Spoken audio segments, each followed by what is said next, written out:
আসসালামু আলাইকুম রহমতুল্লাহ। 18তম রামাদানের সাহারিটা খেয়ে নিলাম। কেমন আছেন আপনারা?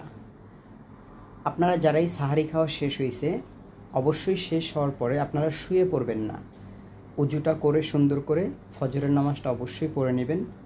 ফজরের নামাজ আমাদের জন্য খুবই গুরুত্বপূর্ণ। দেখেন, ফজরের নামাজ মাত্র 2 রাকাত হচ্ছে সুন্নত, 2 রাকাত হচ্ছে ফরজ। এটা পড়েই আমরা ঘুমাবো। সাহারি খেলাম, খেয়ে ঘুমিয়ে পড়লাম, এর থেকে ভালো ফজরের নামাজটা পড়ে নেই। দেখবেন আপনার শরীর সুস্থ থাকবে, মন মানসিকতা ভালো থাকবে, বিপদ আপদ যত কিছু আছে কেটে যাবে, আল্লাহ তাআলা দূর করে দিবে। এবং সকল রোজাদারের জন্য তো সবসময় দোয়া থাকে, সবসময় থাকবে।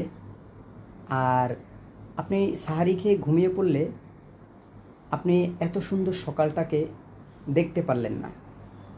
আপনি সাহারি খাওয়ার পরে আপনি ফজরের নামাজ পড়ে যদি আপনি একটু বাইরে হাঁটেন, সকালের মুগ্ধতা, সাউন্ডলেস বলতে পারেন, মানে কোনো ধরনের নয়েজ নেই, তারপরে প্রাকৃতিক সৌন্দর্যটা সুন্দরভাবে আপনি দেখতে পারেন। কি সুন্দর একটা মিষ্টি বাতাস।